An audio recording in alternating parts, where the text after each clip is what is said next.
All right, it's 6 p.m. on Wednesday, February 26th, and I'd like to open the Planning Commission meeting.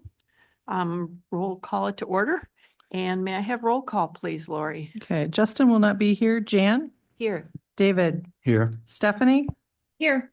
Richard will not be here. Crystal? Here. And Sonia? Here. Oh, Sorry, Crystal, just Go ahead. one quick interruption. Justin's not here. He couldn't make it tonight, so I did ask if Crystal could go ahead Sorry. and share, if that's okay with the group.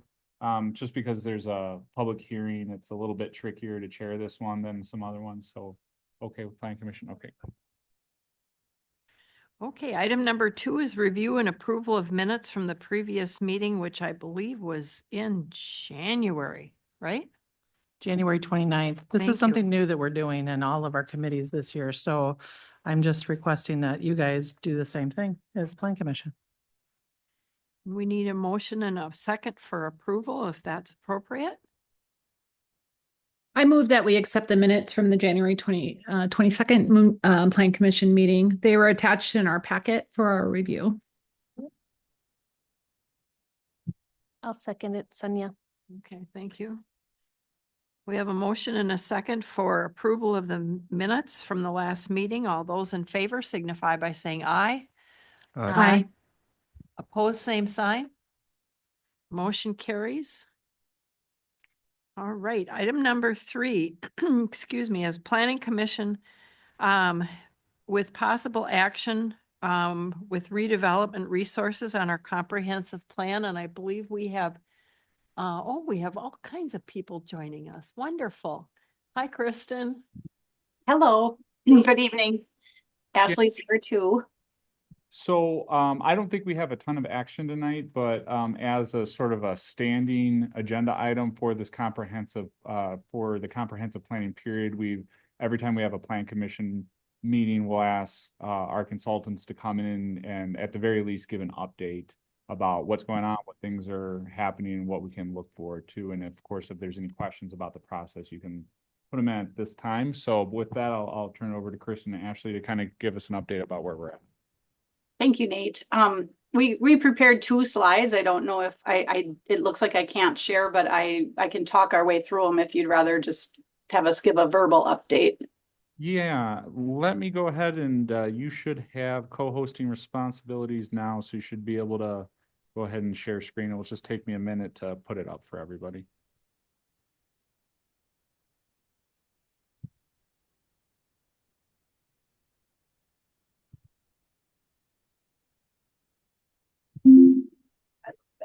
Here.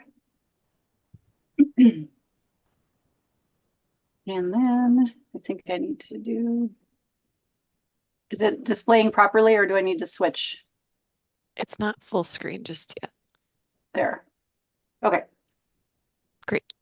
Well, here we have our cover slide with the correct date of the meeting. So that's not the slide we wanted to share. We wanted to share this where we presented this to you last month, and we're working our way through the document review right now. You'll probably see this slide again as it's our timeline. And we're knee deep in the public input portion of the study now. So we'll be in that place for a little while. And I can share with you where we've been so far. The survey and marketing materials have been approved. We had rounds back and forth with Nate and a few others that reviewed the survey to make sure it was worded the way we wanted it to be, and the marketing material. We created a banner for social media, a Facebook post, and one other graphic. And the survey is going live, so please encourage participation of anyone that you know. The survey will close March 28th. As soon as we sent a press release to accompany it, so as soon as it can get up on the city's website and anywhere on social media, we're also happy to share it with the school district, and we'll have hard copies at the senior center and maybe the library if that's an appropriate place to put some hard copies. Also, we we've been going through the list of interview and focus group participants and sending invitations. I started last week with a round going out to a couple of different focus groups. It's interesting that some people don't respond right away. And so we're still, it's kind of like herding cats, but we have completed one focus group already. Your realtors were Johnny on the spot, responding to and participating in a focus group. And then I'm going to let Ashley take the last two bullets. Yeah, thanks. We for the historic preservation plan, which is in the specifics of that world of historic preservation, we have a kickoff meeting scheduled next week with Cindy to just talk through what efforts have been undertaken to date. She's sent along some additional information, and then we'll talk about what we want to do for the date for scheduling with the Historic Preservation Commission as one of our focus groups. And then for the outdoor recreation plan, we've had a couple initial calls with Kale, but we will have kind of the official kickoff with him and his other team members as well on March 14th. And then thereafter, reach out to some of the folks that were provided for the focus group. Just with the specificity of the outdoor recreation plan, I really want to have the base of understanding from staff first before we go into those focus groups. But those should happen then shortly after our meeting on the 14th with Kale. So invitations will go out. Well, we'll go ahead and get the invitations going for those so that we have them set up. It can take sometimes 2-3 weeks of notice so that we can get on lots of people's schedules. So we'll be sending those out shortly.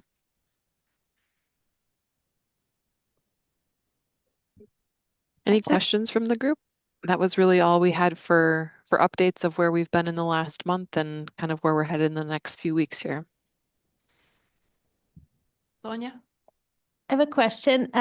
When you say the survey is going live, is it live now or when is it available? And how will we find it? I'm assuming it will be on the website, or how can I share the survey with Viroquans?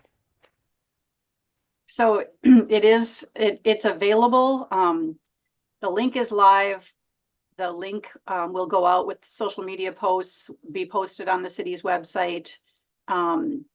However, it went to Nate late this afternoon, so we'll be working with him to get it out there. Once it's out there, it can be shared via text. I think there's a QR code and a link. So there are a variety of ways to share it digitally. And then, like I said, we'll have hard copies available for those who aren't as technologically inclined. And to clarify, you said you were also sending it to Tom, who will send it to everybody at the school, or was it more vague? We absolutely can. One method we did use in another community was we asked the school district if they would, if we had their permission to, if they would include it in their newsletter that they send out to parents. We haven't made that request yet. And we wanted to make sure that that all the edits were made to the survey, but that happened later this afternoon. So we can reach out to the school district tomorrow and see if they would include it in their school newsletter to make sure parents get a chance to spend some time on it. So just so you know, we don't have a school newsletter, but Tom, the superintendent, does email, just topic by topic. Okay. So I don't think there'd be a rush like tomorrow, but I would be wise, I think, because you could reach so many people because they had a really good turnout when they did that for the housing survey. Okay, good. Yeah, it is a great way to reach busy parents. They might not see it on social media or on the city's website. So we do like to make sure we get a hold of families through the school district. One more question about social media, since I'm very new at it. I just joined Facebook. So when you say social media, how will I find it on Facebook? Is it going to be posted on Viroqua area folks, or specifically how on social media will it be found? We'll take advice from all of you. I don't know if the city has social media sites that they manage. In some communities, different departments have a site, like the police department or others. If the library has a Facebook page, I don't know, does the city have a Facebook page? Yeah. Yep. I'm not even on it. Didn't know about it. Oh, yeah. Okay. I encourage you to post it on Viroqua area folks as well. That's Okay. Do we have to be a member of that, do you think, or we can just look, we'll I'm a figure it out. member. So, Kristen was accurate. We got the final materials today. I have not been able to execute the distribution strategy at this point, but as she noted, tomorrow we will see everything start showing up on the website, being posted. They put together a nice press release that Trina will put out to the paper. And so I'm sure Trina will also get on the radio and talk about it and push it as part of her show and et cetera, et cetera. So we'll execute we'll use every channel we have to get this pumped out. And with it live for 5 weeks or 4.5 weeks, we'll be able to continue to push it out, in week 2 and 3 and remind people as we go. So if you have a place that you want us to share it, or if you want to share it, once you get a hold of it, please feel free or let us know, and we'll try to help push it out. Okay. Thank Any other you. questions? Stephanie, did you have any questions? No, I don't. Thank you. All right. Well, thank you so much, Ashley and Kristen, for the report tonight. That was great. It sounds like we're well on the road where we need to go. Thank you. Thank you all. And there was no action with that, so. Item number 4 is a public hearing on the application for zoning change at the property located at 807 Railroad Avenue. And they want to change it from B3 to R2. And this is a public hearing, so I'm going to ask if you have, if you'd like to make a statement, please come up to the microphone and state your name and address. Is it turned on? It should be. Okay. I can check it. So folks, what we usually do is I will speak on behalf of Chief Burrows. He has not been able to make it tonight for an important family event. But George Hopkins, our attorney, is online as well, and he and I have been working with the chief on this particular topic. So I'm going to go ahead and start with just giving a little bit of an You need to open the overview. public hearing first though, Nate. She Oh, needs to I'm open so it. sorry. I jumped the gun. I just wanted to get that in, then I'm going to say stuff before people come up. Go ahead. All right, we'll open the public hearing. Thank you, Lori. So with that, we'll go ahead and jump into it. So the property in question, this, if you'll remember, this came forward as a conditional use permit some time ago. It is a property located on Railroad Avenue, north of the substation. And I will pull it up here as soon as I can get my map to work. Okay. And so generally what we're talking about is this property here. And I think Brian, I saw him in the crowd. Oh, you're right there. Is in the crowd, so he can help answer a question as well, but you'll see it laid out pretty well in your packet. There's a desire to essentially subdivide this property into a parcel that is located in this corner of the property. And Brian has requested that indeed it be switched from what is currently a B3, which is a heavy industrial zone, to a R2, which is the multifamily zone. It's not necessarily single family, but it's multifamily, but also can have single family. So you can see that here is that this pink shaded is B3, and the R2 up here is the family residential, and this over here is agriculture. Okay. Brian, at this time, did you want to give any context about why you're requesting this? And if you could please come up to the microphone, because one of our commissioners is online.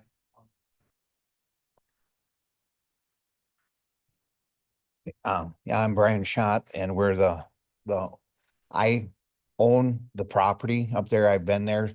I purchased it in 1992. We've lived there since 1986.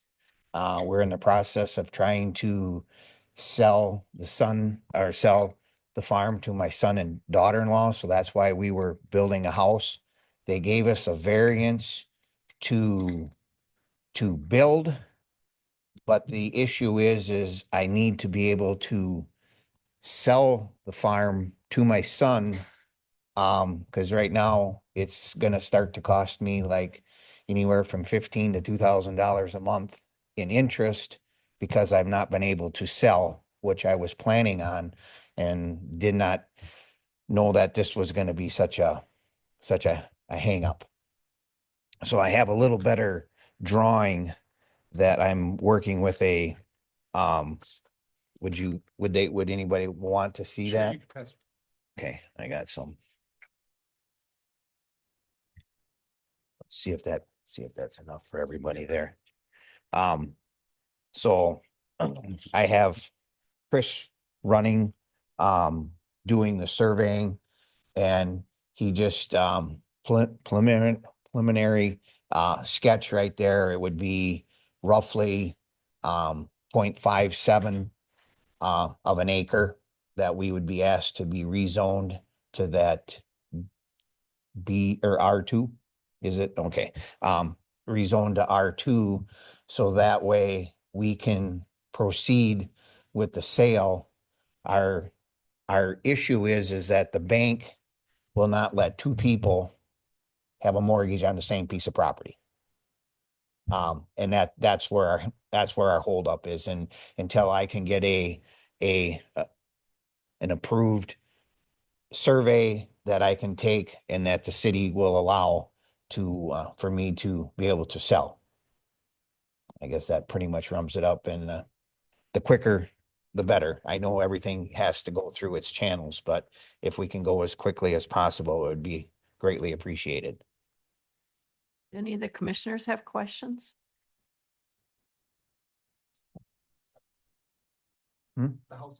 Yeah, the house is already, there isn't a picture with it there, but the house is already up.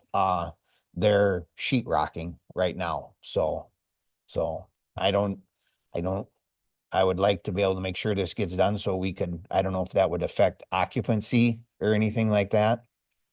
I have not talked to them on that part. So. So before we start taking additional comments from the public, I will note that the chief, myself, and George Hopkins, city attorney, have reviewed this request. And we spent a decent amount of time making sure that we were doing things right. And I appreciate Brian's patience as we make sure that we get this right.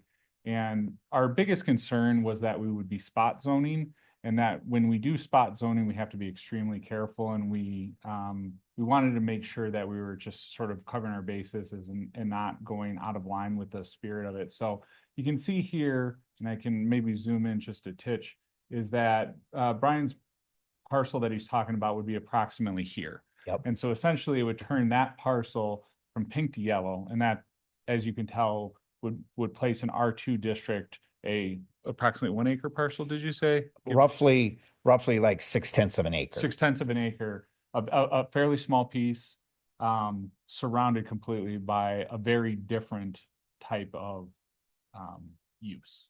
So that is in essence the definition of spot zoning. And when we looked at some resources online and talking to George, we identified that spot zoning is in and of itself not allowed. It's not illegal, but we have to make sure that when we're choosing to do spot zoning, we're doing it because there's a public benefit to it, and not simply because the homeowner really wants it or the property owner really wants to see it. Brian, I don't mean to discount your reasons, because I think they're very valid, but for the purposes of this group, you have to base your decision on, does it create a public benefit by spot zoning? Okay. And from Chad and George and I's estimation, when you look at this, and I'm going to take the zoning map off, when you look at this property here, it's zone B3. Again, I can't remember why. I wasn't here when it happened, and I couldn't find documentation as to why the council and the plan commission, who was in the seats back in early 2000, made this particular swath of Viroqua a B3. But as you can tell now, it's surrounded by residential properties.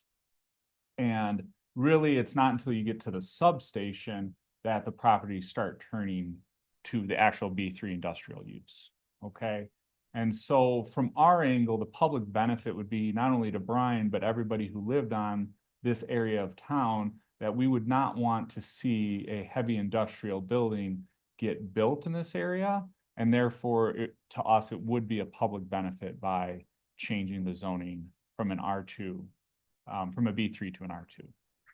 Nate, this is Stephanie. Could you please just, using your cursor, just kind of identify where the home's being built right now, just so I can get a visual? Thank you. That's what I thought. So would you put the zoning map back up briefly? I appreciate that. Thank you.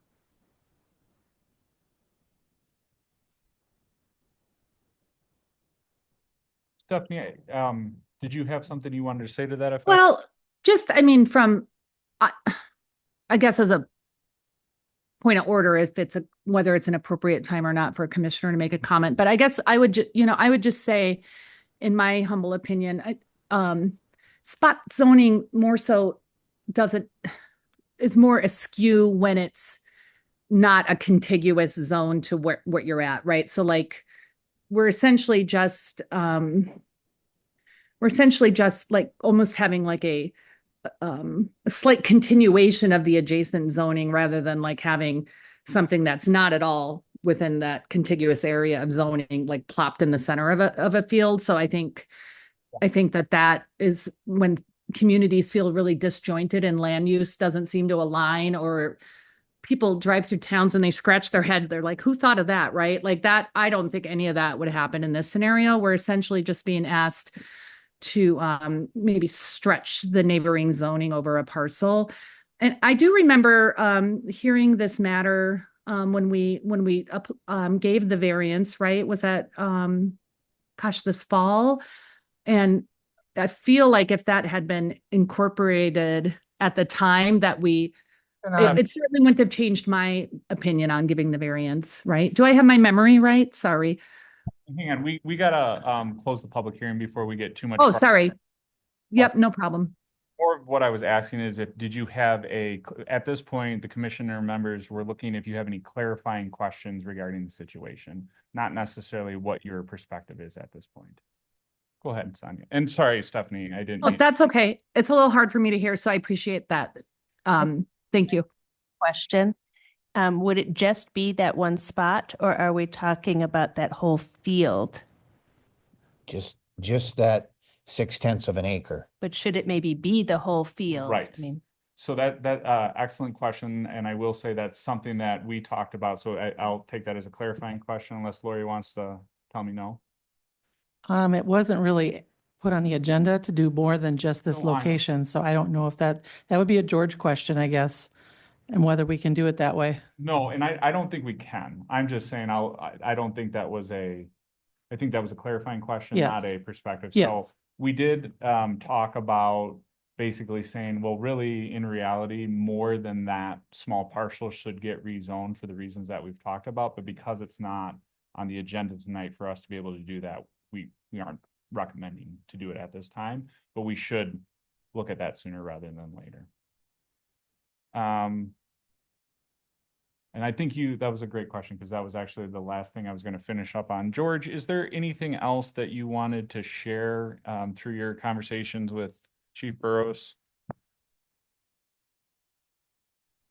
Nothing that's on topic for what's in front of the commission. Thanks, George. Is there any other clarifying questions from the Plan Commission members? Okay. Not for me. Thanks. So with that, Chair, were you ready to take public comment at this point? Do you want to Yeah. explain more rules on public comment? Yeah, in a public hearing, there's an opportunity for the public to speak. And what we'd ask you to do is to come up to the microphone and state your name and address and state your issues or whatever. I don't think we can respond. Just so you know, we're here to hear what you have to say.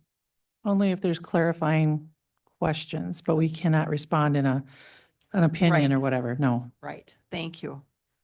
So if you have any comments that you'd like to make, this would be the time to do so.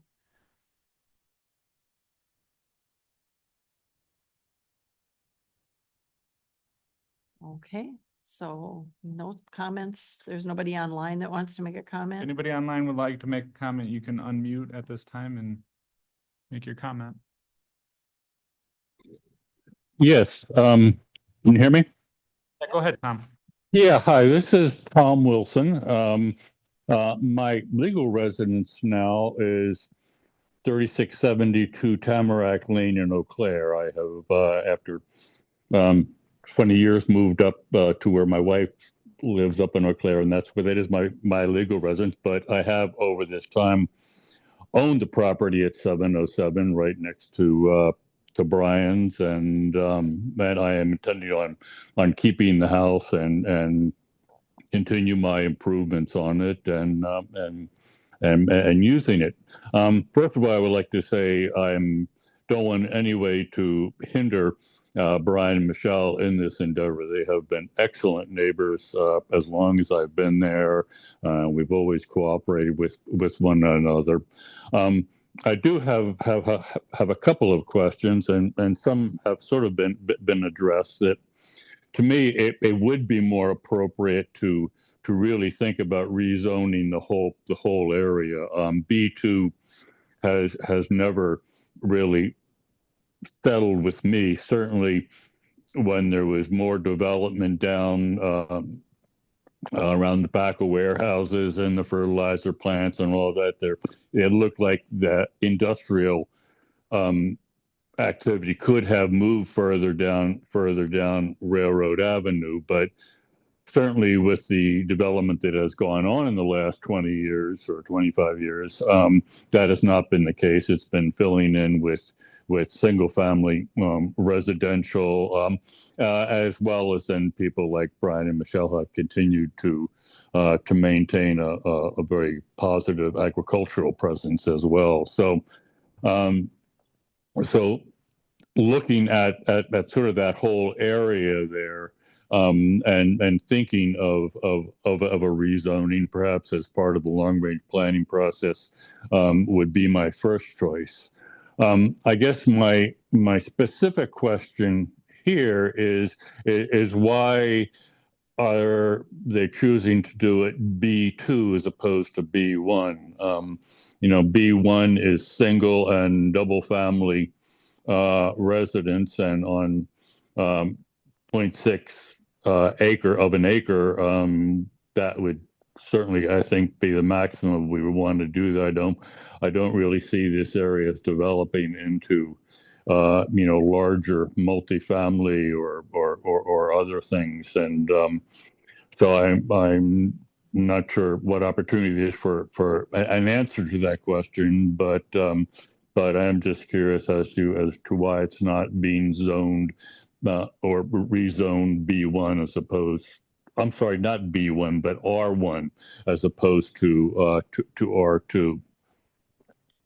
So thank you for that opportunity, and I hope it goes smoothly for Brian and Michelle.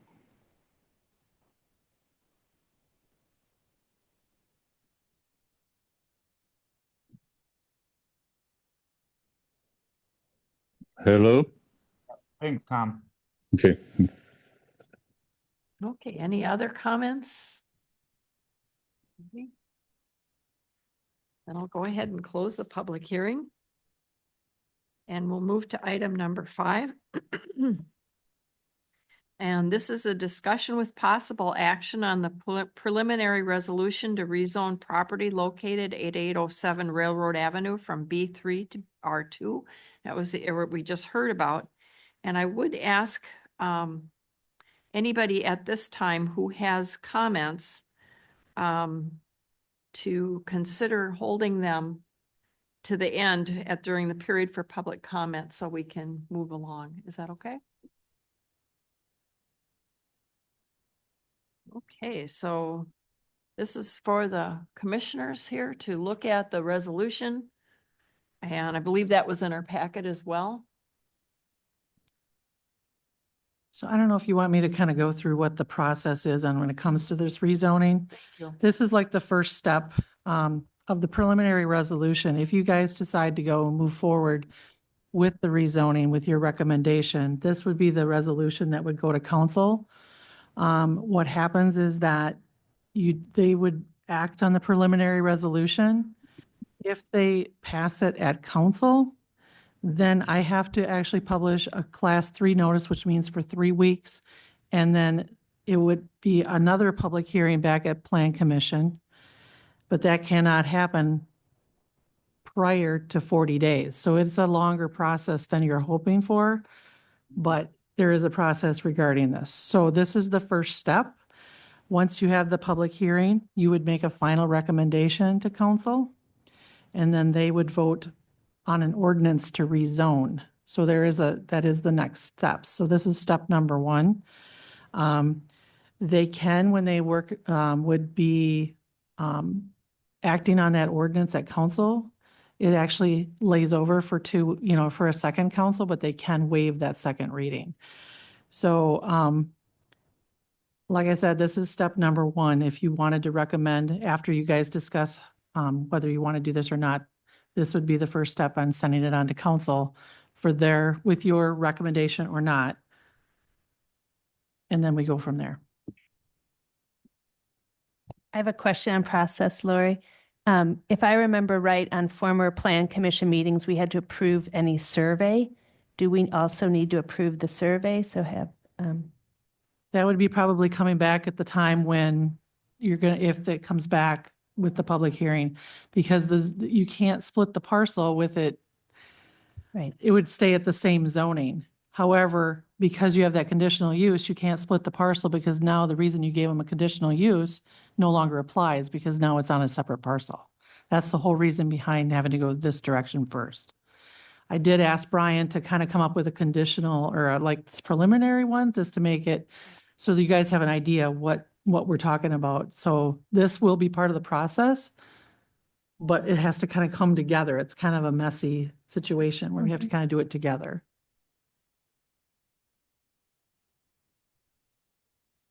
Can I make a motion? Lori, can you help me with some friendly word edits? But I'd like to make a motion to pass the preliminary resolution to rezone the property from B3 Industrial District to R2 Residential to the council. How's that? Okay, we have a motion. Do we have a second? This is David, I'll second.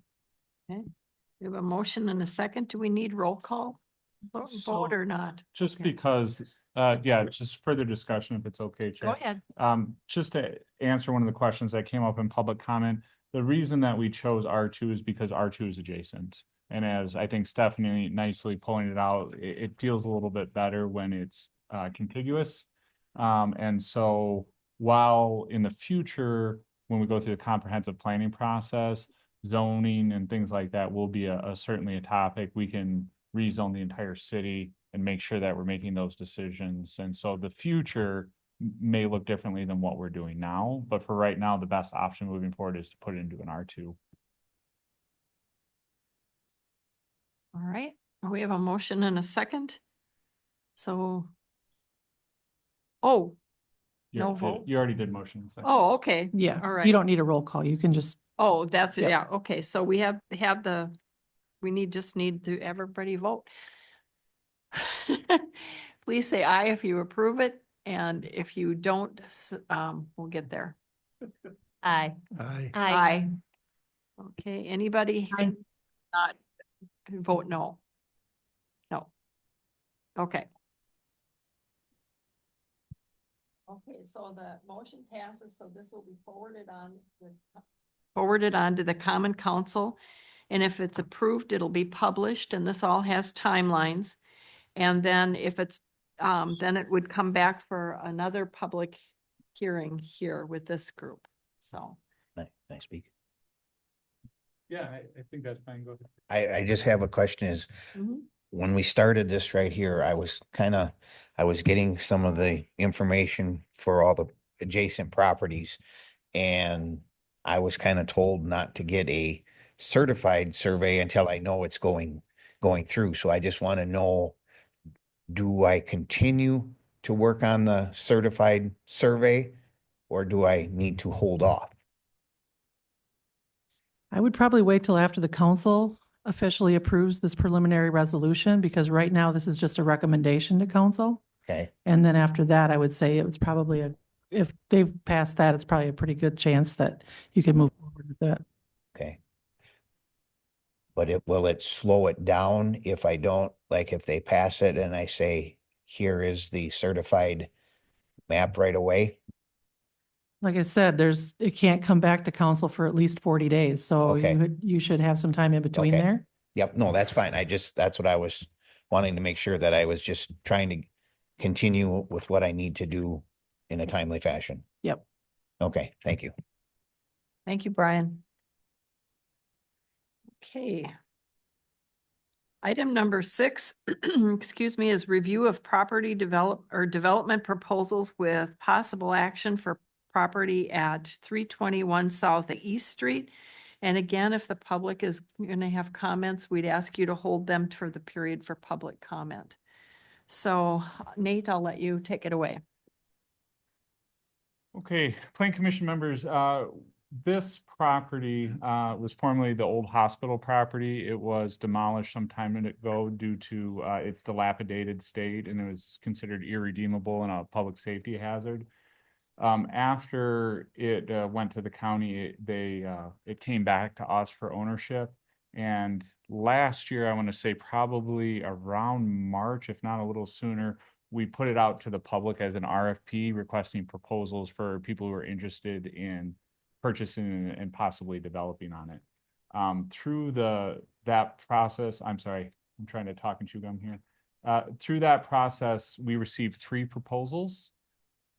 No, thanks. About here. Yeah. Fairfield and East. Thank you. So this is obviously an outdated picture. I'll go up and pull the newest imagery that shows sort of the vacant lot here. At this time, by the end of the RFP process, we had received 3 proposals. Chad and I had met with, one of the proposals is simply for an adjacent landowner. So Chad and I didn't meet with that individual a ton. They're here tonight, so they will talk about their wishes and their proposal. But we did meet with the other 2 individuals who had development proposals, and we felt that it was important to bring it to the Plan Commission for some feedback, to make sure that we got your opinion on what sort of the right size development, what type of a development would fit for this particular. Typically, when we get project proposals, we'll take it through a preliminary body. So if it's a business proposal, we'll take it through the VDA, but seeing how this is residential, the best body that I thought could weigh in on it initially was the Plan Commission. And so what I've arranged for tonight is representatives from each proposing body to come speak for about 10 to 15 minutes, take some questions about their proposals, and then we'd be looking for some feedback from the Plan Commission tonight. We don't need decisions. We're not talking about making decisions tonight. If somebody feels really strongly about wanting to make a decision, you can let me know that, but there is no possible action on this particular item. But this is sort of the first look at what options are in front of you. Okay. Is that any questions from the Plan Commission about what the goal tonight is? Okay. So with that, I would ask either Aaron or Franz or Carrie and Kurt, whoever wants to go first in no particular order. Looks like we're going to have a Midwest nice off about who goes first. All right.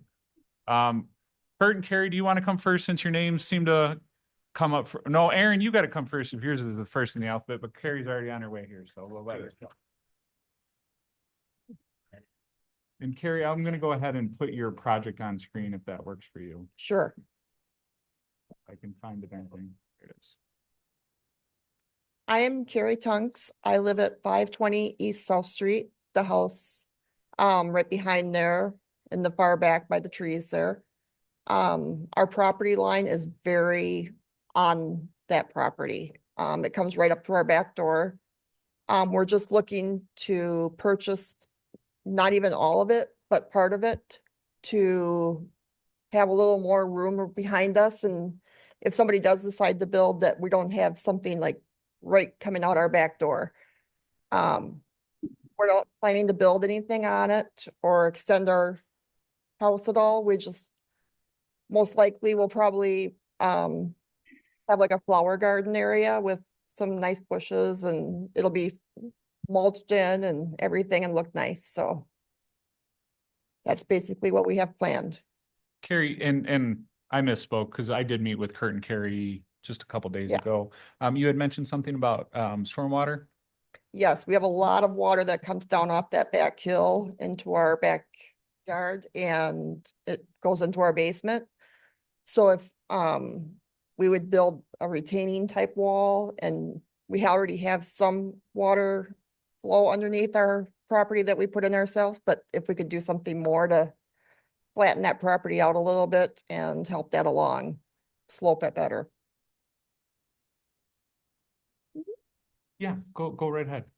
How many feet are you proposing behind your house to purchase? We had a couple different options that we put out. You can see there, up to the other property line or even just part of it is. So like I said, we don't want the whole lot. We just want a little more room back there. So this was option number one that they submitted. It's approximately 90 feet wide by the 70 feet deep. That is the other property. And then this is proposal number two. And it was it still goes the width of the old hospital property, but it's just not as much. And again, this is where the Tunks live. Kurt, anything? I'm Kurt Tunks, 520 East South Street. The initial proposal was like 90 by 75. That's for a big chunk of it back there. My second proposal, if I remember right, was 60 by 35. And that gave us just a little bit less than a half of the back property there. I did some measuring the other day and I would be comfortable with 60 by 20. That would give me just enough room for putting shrubs and stuff up, make a natural barrier, have a little yard back there, and that's about it. My minimum I could go would be 60 by 16. That would give me just enough to run 3 or 4 lawn mowing strips through it, and I could still live with that. We would just have that buffer zone for anything that comes around. And again, we just make it look nice, presentable, and it's too small back there for anything, even with those 2 big trees, if we had it all, put any type of building. It's just too small back there.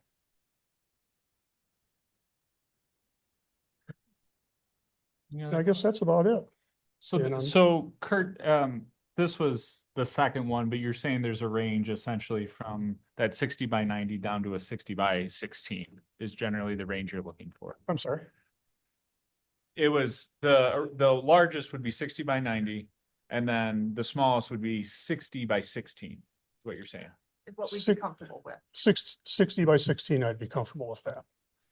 And if we did the 60 by 20, I would be about 3 feet shy of the trees.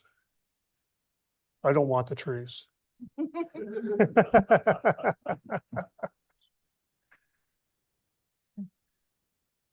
Anything else, Stephanie, rest of the commission members, any questions for the Tunks? And if it did, the property line fell on where all the rubbish and stuff are, there's a big pile of rubbish and stuff back there, we would take care of it and get it all cleaned up. So you don't want to go the full width? You don't want to go the full 90? I would even go 90, which is my length property.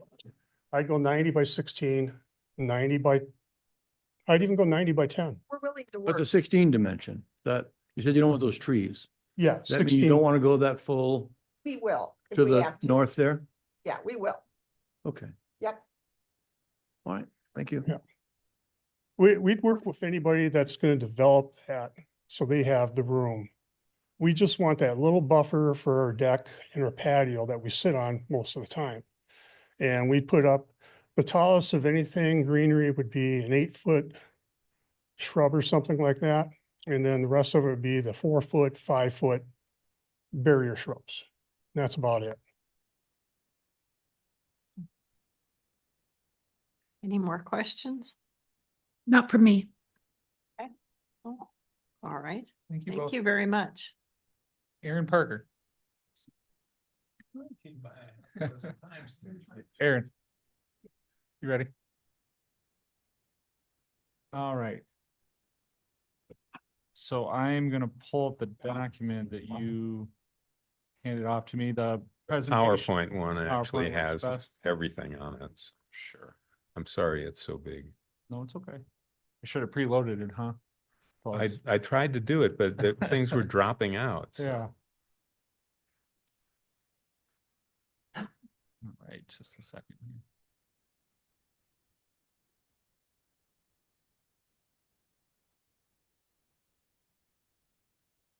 There it is. Stephanie, can you folks see that online? Yes, we can. Thank you. Go ahead, Aaron. Okay.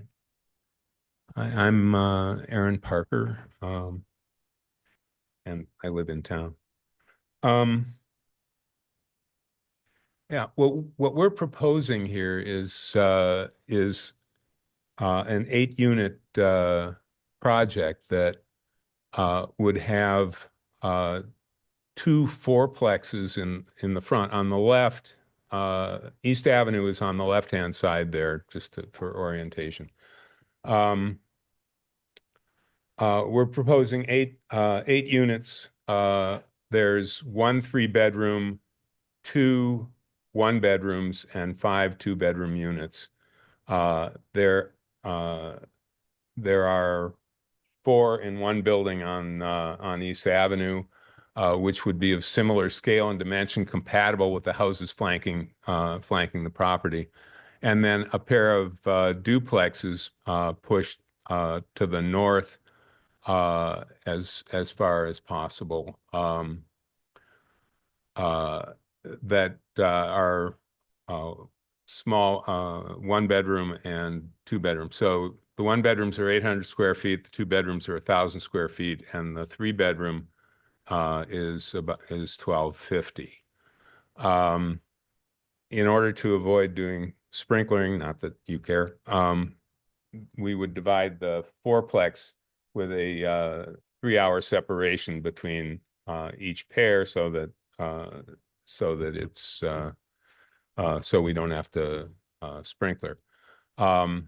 There's parking on there's a parking drive on the north side of the property, and 8 cars, which is 1 car per unit. Next, please. So as I said, the scale and character of the 2-story fourplex facing East Avenue would be compatible with the neighboring housing. Next slide. If you look at the R2 zoning, everything is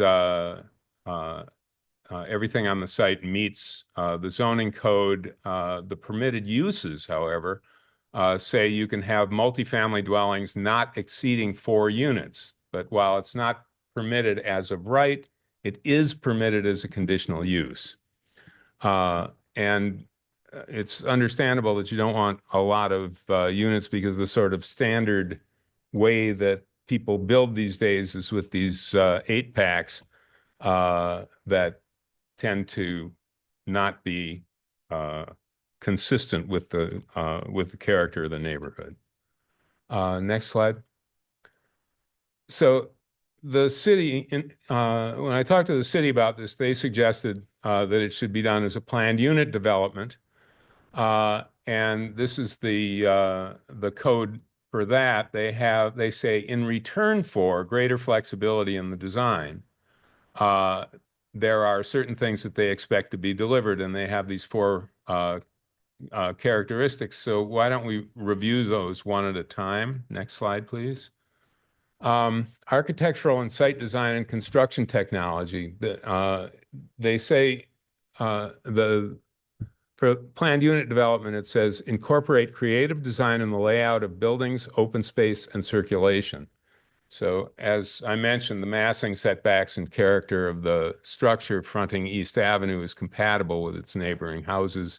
Each house in the development will have its own private outdoor space related to private indoor space, terrace, lawn, garden. Respect for the neighbor's open space, which we'll get to in the next slide, both through distance and or screening. I talked about the vehicular access along the north side, but that has the additional advantage of allowing greater solar access to outdoor space. Design criteria and construction techniques that reduce cost, which addresses affordability while maintaining or exceeding the standards of quality, durability, and health, safety, and welfare factors. So for instance, the way you design the floor framing or the way you put the stair in, et cetera, are ways to reduce cost and have suitable technology structure. And the design will optimize a sustainable, energy-efficient project, will strive for net zero or net positive outcomes. Instead of, with this number of units, it's possible, and we'll have to check this, it's possible we could go with a ground source heat pump that doesn't have the problems of air source heat pumps. So if that pencils out, and if not, we have this open space in the center of the neighborhood that might be able to extend to become more of a district energy thing, energy option if there are neighbors that want to pursue that. Next, please. This is the view from South Street, and you can see that we have screening up on the east side of the site, so that the view of the duplexes will be less intrusive. They've also been pushed as far north as we could do, and in an attempt both to respect Kurt and Carrie's concerns and also to not destroy any trees on the site. Next.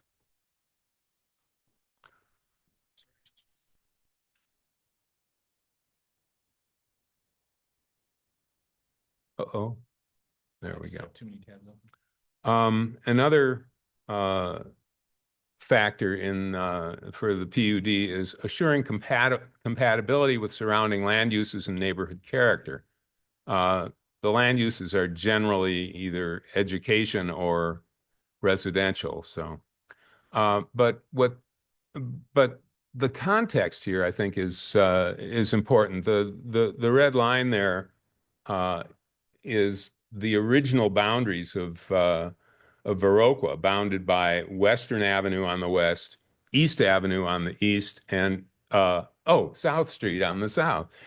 And on the left there, you see the Sanborn map from 1911, which is 60 years after the founding, approximately, right? And you can see that things have not expanded too much. The blue is industrial areas, but that green rectangle is the location of the site, which is just outside the city limits.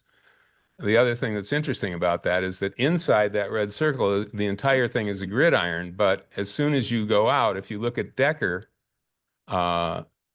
it starts zigzagging as soon as it crosses that line. If you look at Terhune, which is just north of our site, that zigzags all over the place as well. And it's like the whole structure and character of the city grid and the houses that are on it, in fact, really change at that point. Next slide, please. So that's the kind of forest, and now we'll talk about the trees. Assure compatibility of surrounding land use and neighborhood character. The unit sizes in the project are 800, 1,000, and 1,250 square feet. And these houses down below are within a block or two of the subject property and range on the left from 450 square feet to the right, which is about 1,250. So that's consistent.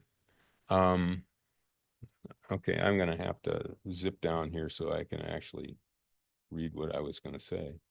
Excuse me.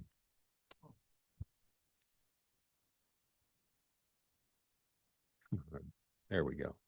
All right. Most of the structures existing in this neighborhood were built prior to the zoning regulations in Wisconsin. So, and though many of these structures violate the zoning ordinance, many serve today's demographics better than structures that conform to the current zoning. Most of the dwelling units in this neighborhood are of similar size and character, as I pointed out below.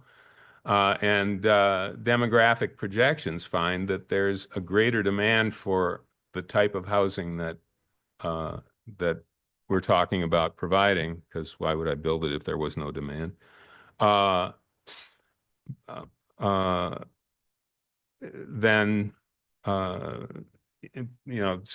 those houses, there's not as great an availability as there ought to be. Next slide. This was actually the first point in the PUD points that they had: exceptional quality community designs that preserve or enhance critical environmental resources. And I think that probably was intended to apply to parcels larger than 2 acres, but it's a good point anyway. The cost of infrastructure has to be factored into the city's calculations. Providing sanitary sewer, street and sidewalk, curb and gutters, storm sewer, parks, lighting, fresh water, electricity, internet, gas, police and fire protection, garbage and recycling in a centrally located, already served, higher density area will cost the city and the community significantly less per dwelling than installing new infrastructure and utility extensions to formerly productive farmland converted to subdivisions. We can create a strategy that effectively balances demand, budget, and quality of life in and around Viroqua and maintain the driftless character of place. On the left there is a bunch of infrastructure underground. It's just, this sort of out of sight, out of mind thing. We don't think about this stuff, but it's beneath our feet.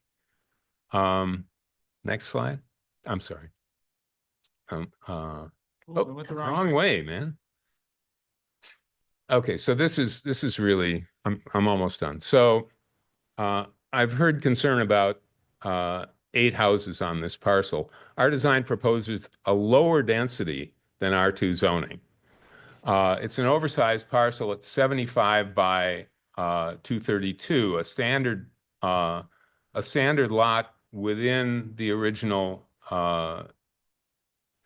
city is 50 by 130. So that's 17,400 square feet, 0.4 acres, versus 6,500 square feet, 0.15 acres. It's almost this property is almost 3 times larger. What that means is that as of right, you can put 4 units on in that square on the left, but you could put 4 units, and on this other site you could put 3 units for every 4 you put on another parcel. So this is it's below the zoning requirement. Next slide. Questions? I have other slides after this just in case. Commissioners, do you have To any illustrate questions? stuff. Oh, 18 slides. I'm like, you better hustle. No. No No question. Anybody have questions for? I don't. Okay. Go ahead. Are you proposing them being like condoized or home ownership or apartments or a mixture of both? Good question. Oh, and also just while I have you, timeline, just approximate, like If you were awarded this, would it take you 1 year to get the first ones done, longer, the first 4, just approximate? Oh, I suspect we would try to get them all done at once. There's only 8. I mean, it's not a huge development. In terms of ownership, we're still looking into that. If it's rental, we would be sure to find a very high quality property manager because that's critical. If it's for sale, it seems to me the options are either co-op or condominium. And knowing this side of town, I think there are significant options to going with a cooperative approach. And I don't know, I mean, I don't need to explain the difference between a co-op and a condo, right? Okay. Any other questions? No? Okay, well, thank you, Aaron. Okay, thank you. And we'll have our final one.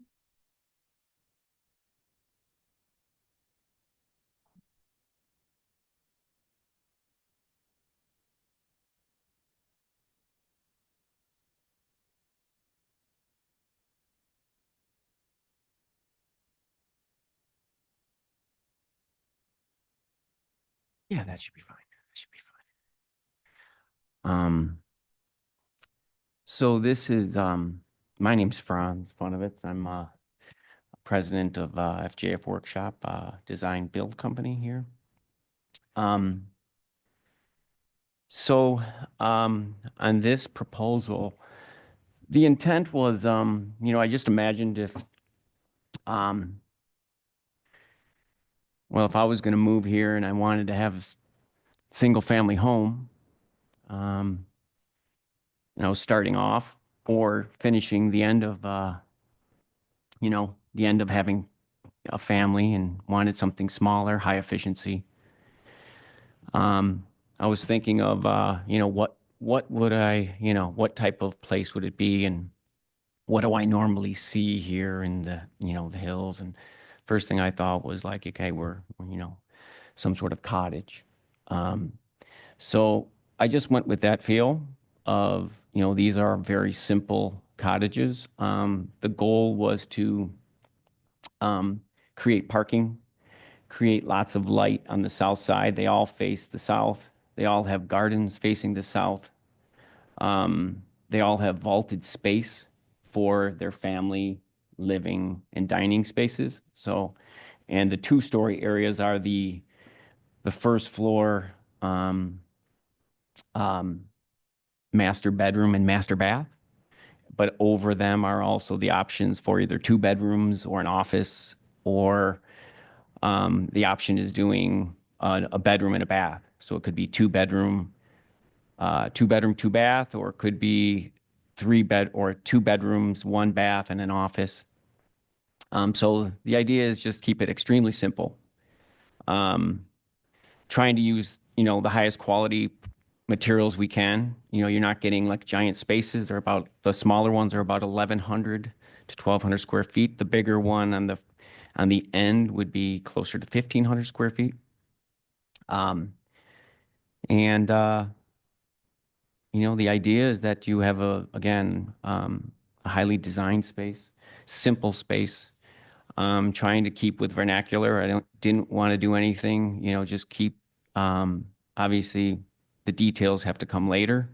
As you can see on the plan, the kitchens are all just, with the island and the dining space are combined. All have a fireplace so you can sit around. But it's one big space, vaulted, and all with windows facing south. So,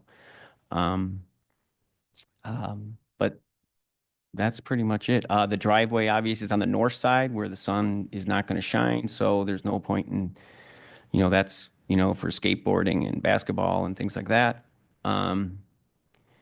But yeah, there's plenty of space between each unit. That was the goal,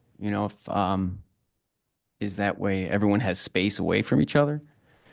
And yet you have, again, really the idea is to have very higher quality, small spaces, but enough of that height and volume within that space, within each space, I should say.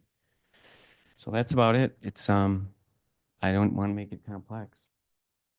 Okay, commissioners, do you have any questions for, is it Thomas? Franz. Okay, thank you. I have a question. Sure. Could the plan be flexed to give some space to? Of course, Carrie's yes, yeah, of course. request? Because that seemed really like a great idea to me too. Yeah, definitely. I mean, it's definitely not like completely stuck. These are conceptual, so they're not, the idea.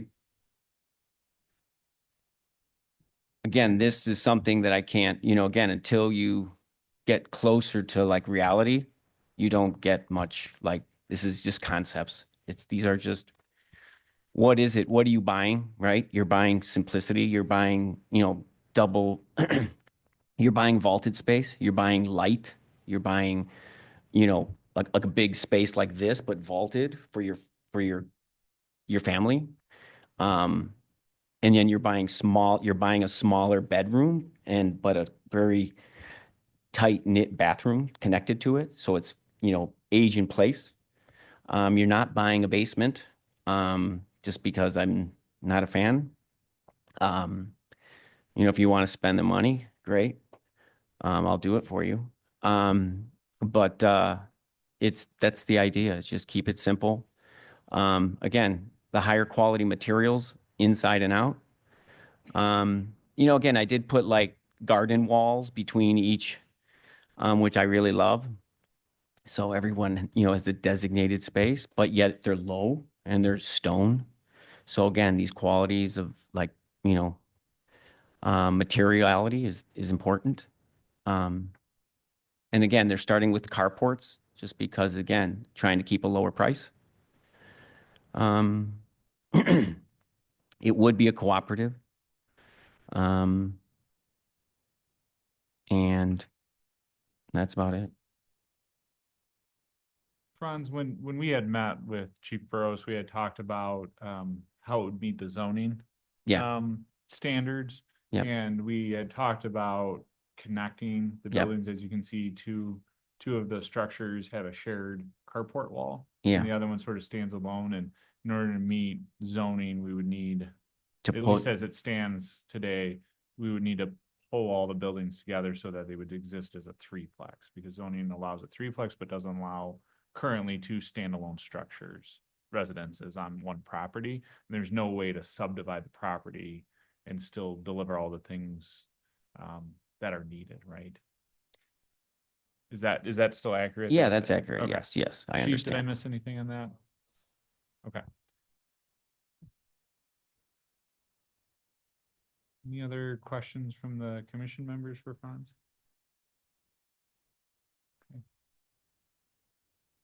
Okay, thank you very much, Franz. You're welcome. So you've sort of seen three different sort of proposals that are in front of you. None of the proposals, we didn't get anything regarding finances or deals or anything like that. That's not what this group is necessarily for tonight. It is about what is the right fit, what is the best fit for the neighborhood and this particular parcel. What are we shooting for? I think Chief and I, we can make decisions based on what we think. But again, I think this being a proposal it would be helpful to have input from the appointed officials on this body.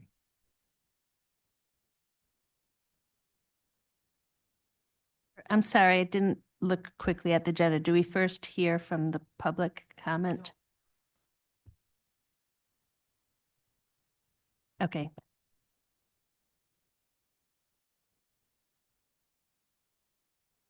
Just to be clear, the current zoning only would permit for 4 units.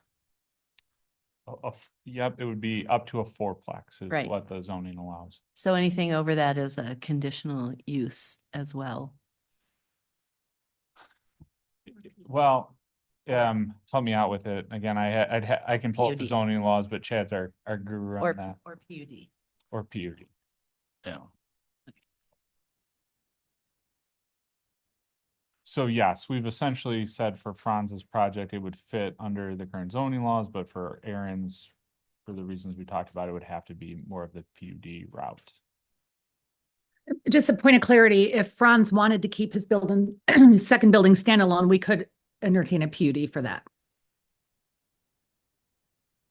I would think we would, if that were important to the concept. Sure, a PUD could certainly be within play for Franz's. I don't know if a conditional use permit allows a secondary dwelling unit on the property. I don't think we have that within our zone. A PUD, a planned unit development, he couldn't do that to have two properties? Yeah, sorry, Stephanie. A planned unit development, yes. That's what I thought. Yep, okay. Not have, I don't believe, Chief, a conditional use permit that will allow a secondary dwelling unit on one parcel. Not that I can think of. Right. Without on me.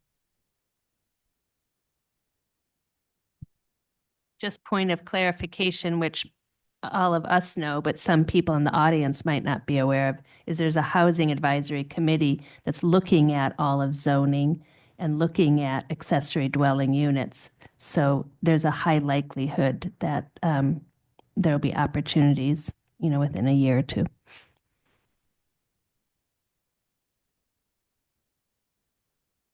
I think as an aside, if our planners are still on, I'm not sure, but when we look at doing our comprehensive plan, I think it makes sense to talk about and have some sort of tool or mechanism by which we can do infill housing development that might make approvals and or at least setting parameters up for individuals who are interested in developing in our community, right? So they have this we have some flexibility either with zoning or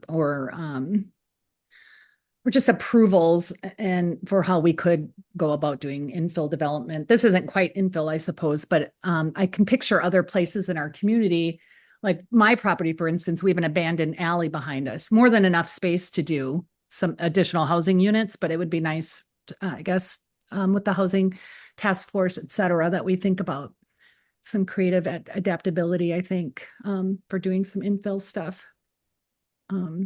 That being said, this is, I think, exciting opportunity potentially. I think there was, I heard a lot of merit, a lot of things to consider, and part of me is, I know we have a housing shortage. I know we have an affordable housing shortage. Part of me almost always kind of grasps towards the highest density we can get, but at the same time in an established neighborhood, I'm not sure if that's as important as cohesiveness and potentially, just being really, really aware of the context of the neighborhood, right? And adaptive and making sure that whatever we ultimately would encourage for development there seems really in keeping with what's already there context-wise. I do think both of the new development proposals address those issues though. So I'm curious what the other commissioners think. Go ahead, Sonia. No, go ahead. I like both of them. I don't think the 8 units is too many for the area because it looks like it's fits in and it's well thought out.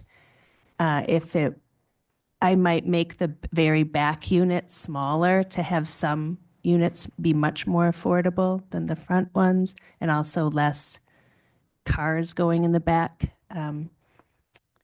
I think this one looks lovely too. I think they both seem to fit the neighborhood, except I do think the 8 unit, again, I'm just repeating, it might make the farthest back ones smaller.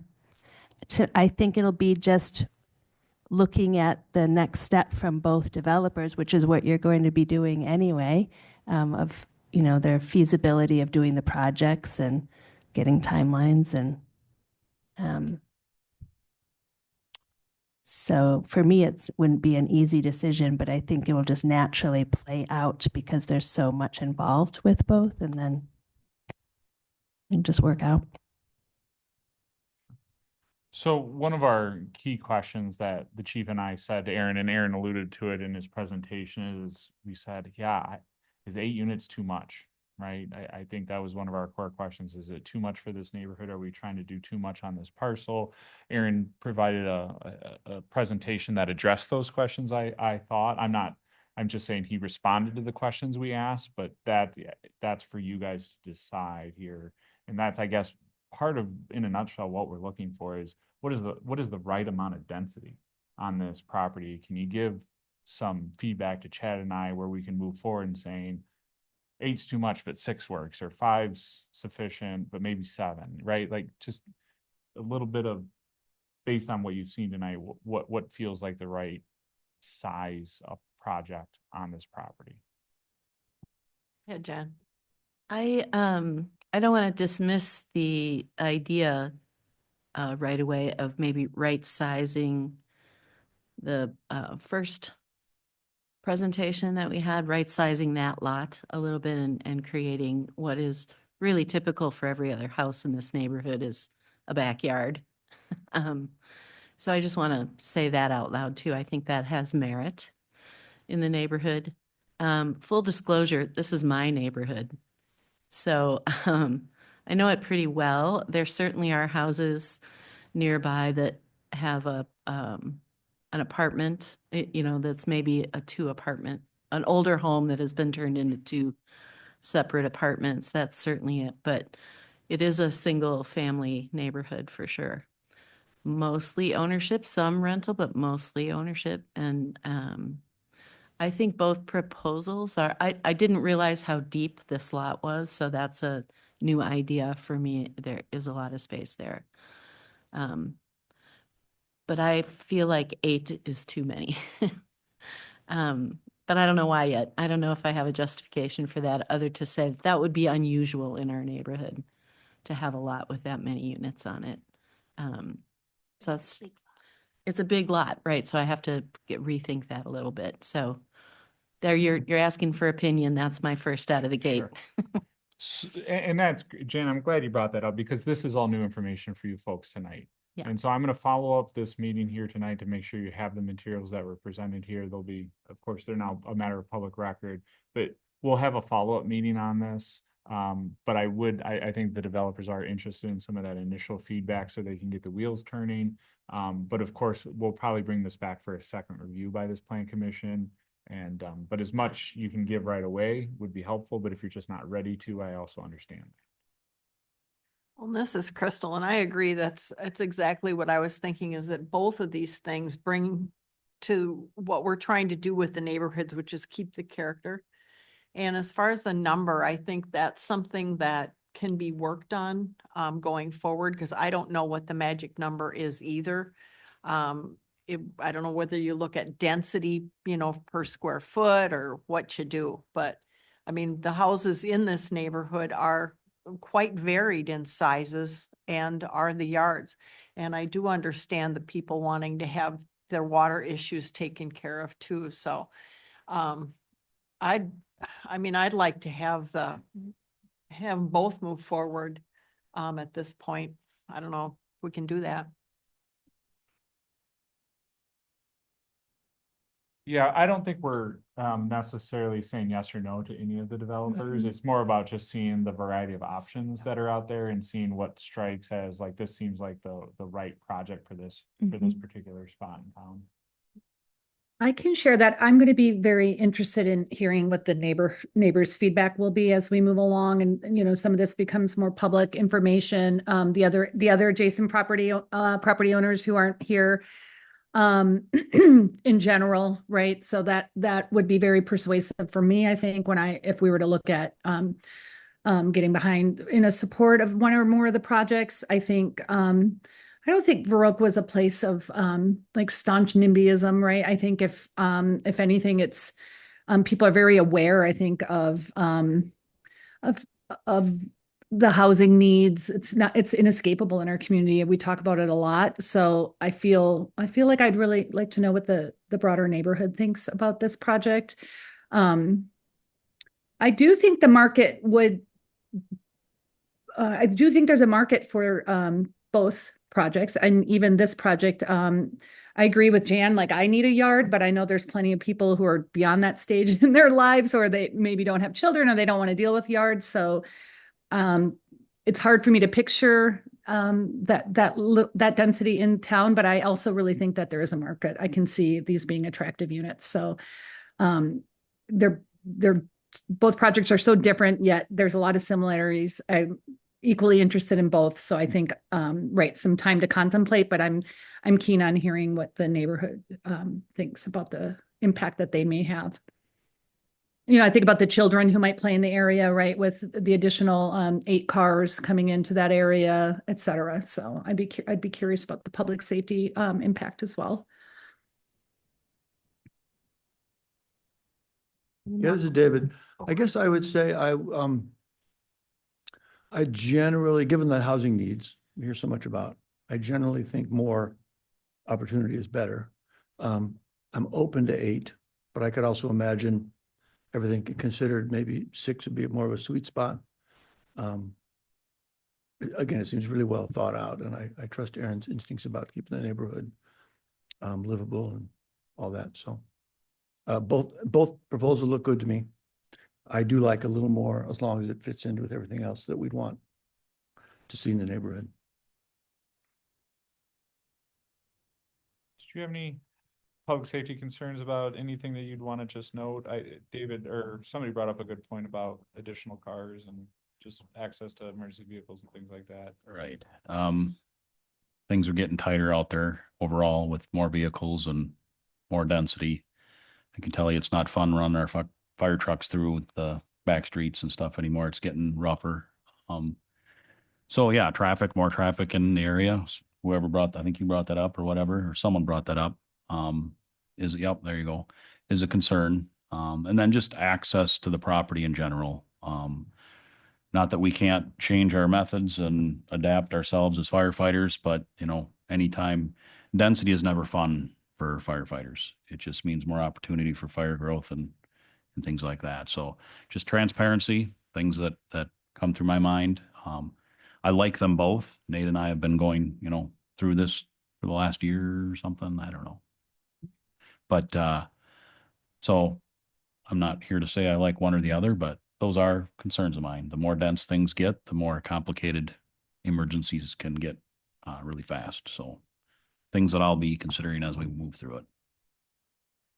But, you know, I think it's important to bring those up, but I think as Chad has said, if I catch you correctly, is like none of that stuff will put a hard stop. None of that's a hard stop on any of these proposals. It's just something to think about, and the fact that we did think about some of those things and ask those questions as we looked at these proposals, of just making sure that we weren't creating dangerous situations or anything like that. So 100%. And it's every project that we went through, I always bring that up, and a lot of them end up going through, but it just be aware it gives me heartburn when we tighten things up and make things closer. And I won't get into fire science and all that other stuff, but just hopefully you trust me.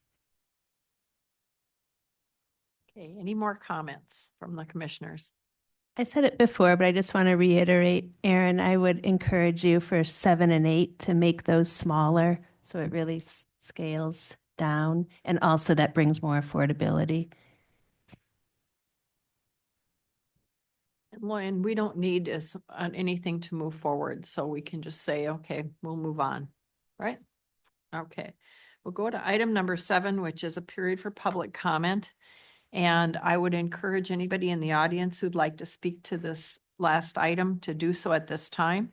Please state your name and address for our records, and please keep your comments to about 2 minutes. Thank you. So, go Crystal, ahead. no, I was just gonna maybe make sure I got clarification. So you said they could come up and make public Well, they comment. can make them to Yeah, anything. so you can but- make a public comment yeah. for anything, even if it's not even on the agenda Yeah. tonight. Thank you. Hello, my name is Jacob Hunt. I live just outside of town in the township of Viroqua. I, for about 7 years now, have been managing the property just to the north of this lot, 315 Southeast Avenue, on behalf of my father, who owns it. And the nature of that management has been I'm the director of Thoreau College, which has been running educational programs for college-age adult students, semester and year-long programs that incorporate art and agriculture and community life. And so these are students. Some are here in the room today. If you'd like to meet them, they come from all over the country, and they are, they're involved in a lot of community work here. So this is it's an important educational site and residential site for these students in our work. And I can say I was really delighted when the old hospital came down. That was a real enhancement to the site, and we've enjoyed the light and that open field for the last couple of years. But I really understand that is not the end state of a site like this in town. So I came here.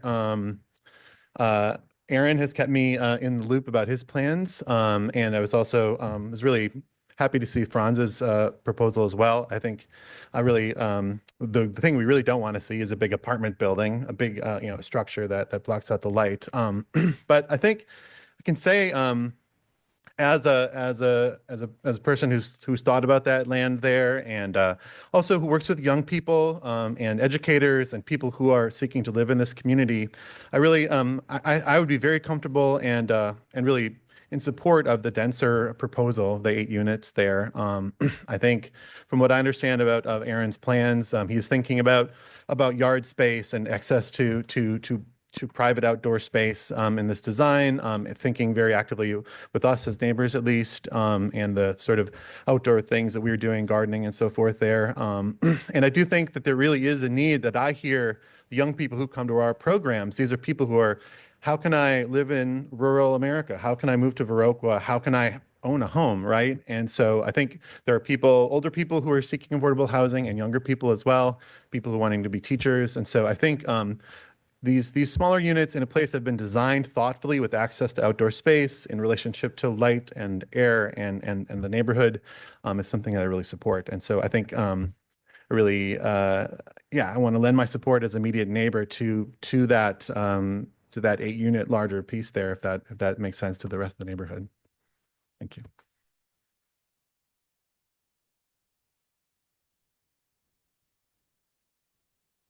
Hi, David Boyer. I live at 326 Southeast Avenue.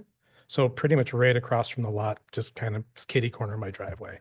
I'd written up a ton of notes here, but after hearing the presentations, I'm really dismayed by the 8-unit. It's going, I know my neighbors. I can walk down my street. I can say hi to them. Something that goes so far back into the distance, those people I'm not going to know. I'm not going to know a lot of the people now that are coming through my neighborhood. It's going to increase the cars. If there's 8 units, that means at least 8 cars, if not more, for multi-car families. I have an 11-year-old daughter that plays on the street. And it doesn't give people a pathway to owning a home. Whereas I listened to Franz's, and 3 units, 3 independent families, possibly, I think that our neighborhood could really use that. People are invested in our community. But I do want to note, I really think Kurt should get that a lot behind, because it really does come right up to his home. But that's all I have to say is I really think, a 3-unit feels a lot more safe and comfortable given the traffic and generally getting to know your neighbors. I mean, that's why we all live in a small town, is to get to know our neighbors and feel comfortable where we live. And I don't think 8 units that go that deep would really fulfill that need that I have living in my neighborhood. Thank you.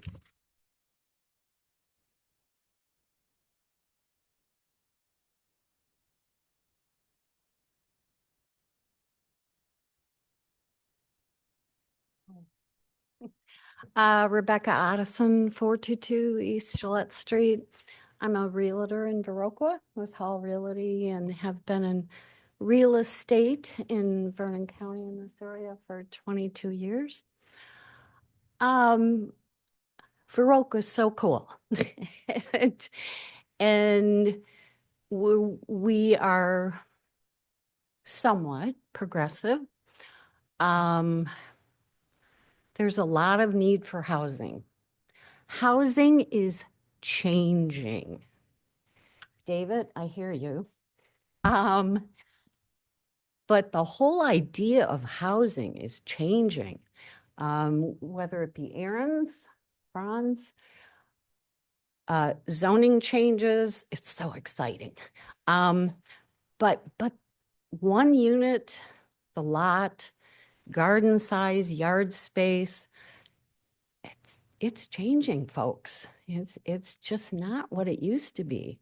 McMansions, some people still want them, but a lot of people don't.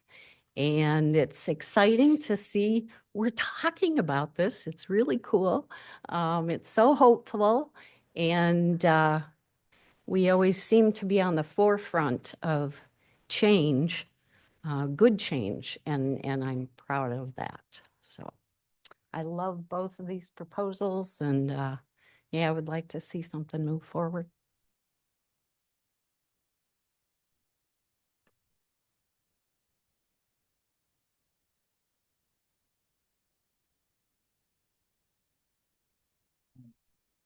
Guthrie Knapp, 316 Southeast Avenue. I'm across the street from said plan. I just want to, I guess, yeah, I mean, there's been a couple good points, but, you know, David, our street's already busy. We have 2 schools, 3 schools, actually. There's traffic all day. Adding that much more congestion and density, you know, it just makes it even worse. So that's one point. Second point is, you know, the backyard aspect to houses in Viroqua is actually quite nice. Everybody does have their space. And, you know, again, it's a family home, bunch of little kids, bunch of students that go to the 3 schools in the direct neighborhood. So there's a lot of people already. And as far as precedent is what I also want to bring up. My property abuts in the back, the key lot to the, you know, the other side, which follows, you know, goes through the entire block up to my property. It's the exact same size, same thing. The last thing I want to see is 8 units, my house, and another 8 units. So if I was gonna choose one of the 2, you know, 3 houses at most. And that way you can still have some personality, have some kids, have some space. But, you know, South Street is busy and Southeast Avenue is busy. So I think that's it. Yeah.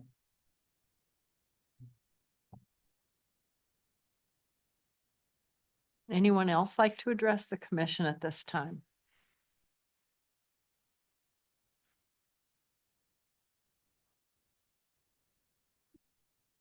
Huh? Okay. Okay. Hi, everyone. Gregory Splinter on West Decker, blast from the past. It's been a while. I'm showing my support for the project no matter which way it goes. I'm very, very appreciative for the design minds that have built these projects. And I'd also like to have a shout out to Justin, our Mayor Justin. He came to a meeting Saturday night for what's called driftless three-folding.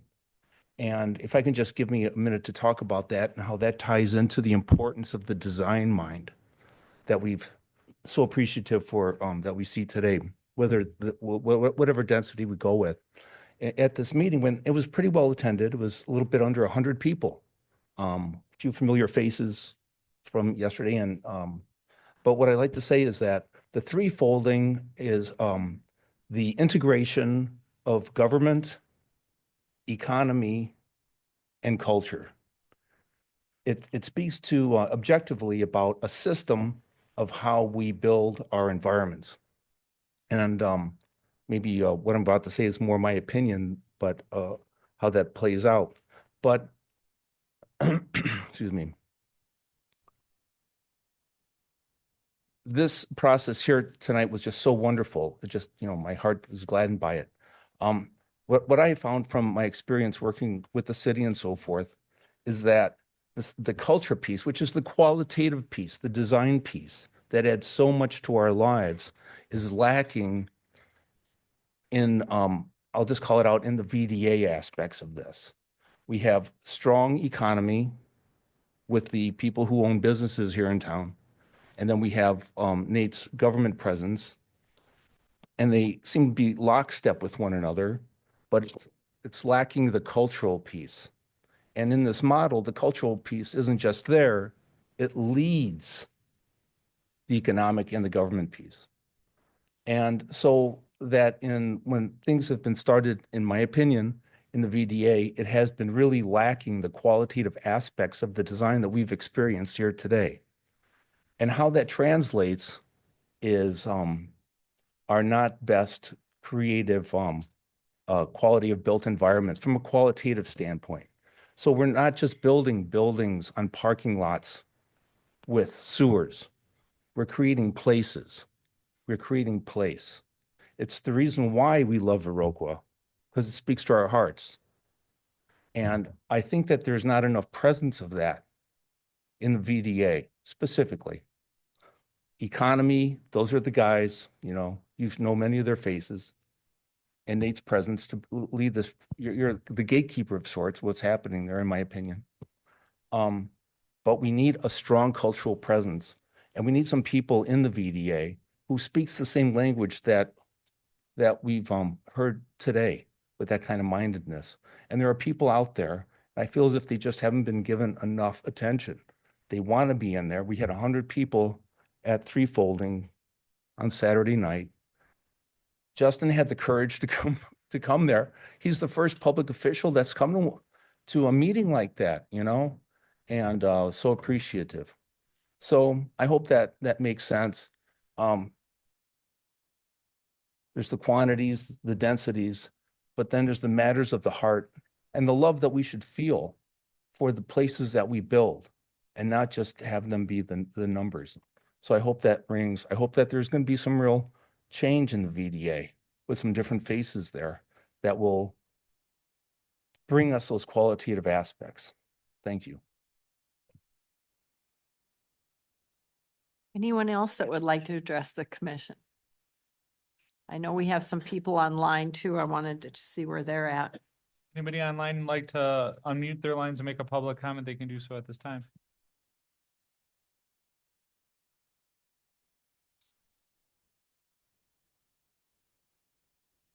Not hearing anything from online.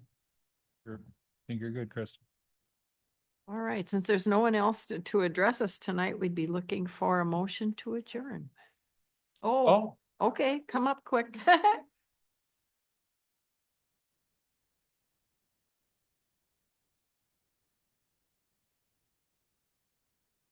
I'm Jan Palmer. I live at 618 Northeast Avenue. I would like to reiterate our appreciation for Justin coming to the town hall meeting. The official count was 80. That is an actual head count. So roughly 100, but actually 80. You said that things that are not on the agenda can be brought up. I'm wondering how large the trees are that the gentleman who wants the back of this lot doesn't want. And if the city decides to accommodate his request for a piece of property, if those are grandfather trees, I don't know what size they are, but if they're really substantial trees, does the city have the option of telling him he can't cut them down as part of the deed? I don't know. But I do think, along with the idea of the cultural environment, trees are a very dynamic part of that.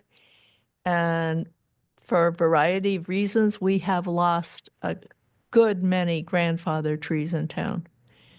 And those take, 100 years to replace? So I think it merits consideration. So, thank you. Thank you. I do have one more from. Come up and why don't you read it into the mic? So everybody can hear it.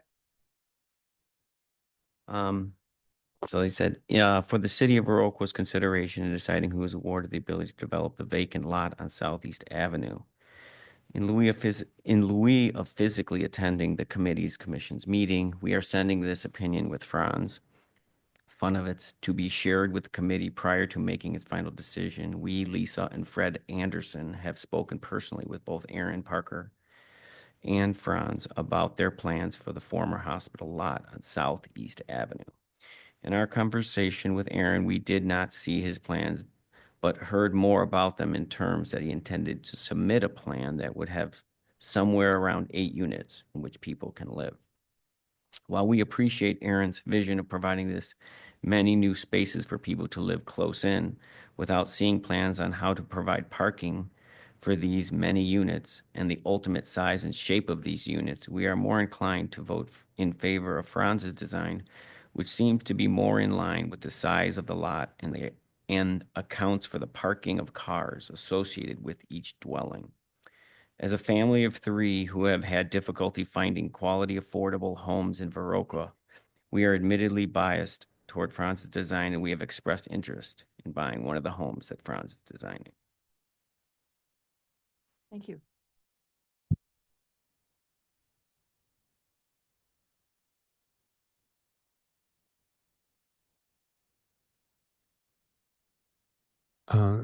I'd like to thank everybody for comments that they made about this stuff. And in terms of density, I think it's really important for those who don't want to see this kind of density. And again, I showed up just to to sort of test out what's going on, what the limits of that are. But if you don't want to see that kind of density, yes.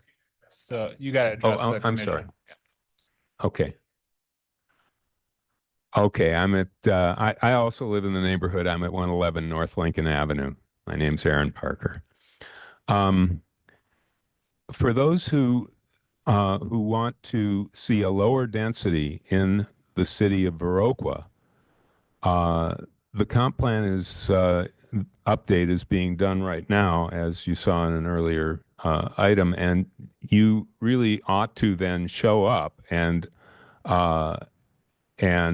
speak out against R2 zoning, because if I had developed this property to its fullest extent, there would be 12 units on it. And I rolled it back to 8. It's less than what you would get if somebody came along and bought 2 contiguous properties there and put 8 units on the street. So it's important to understand really what the limits of the law are on this, and that if you don't want that kind of density, then you need to come and speak out during the comp plan process. Okay. Oh, one more. Hi, Council. I'm Aria Hansen, and I've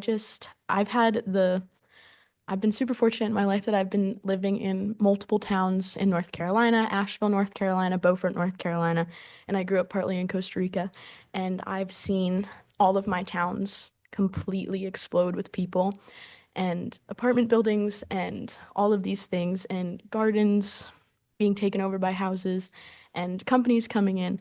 And the thing I love most about Viroqua is it doesn't feel like that here, and I feel at home here. And so I would ask that we're just really cautious about the next steps forward, because I've seen in just my 23 years towns really go downhill, such as Viroqua, like Asheville. So thank you.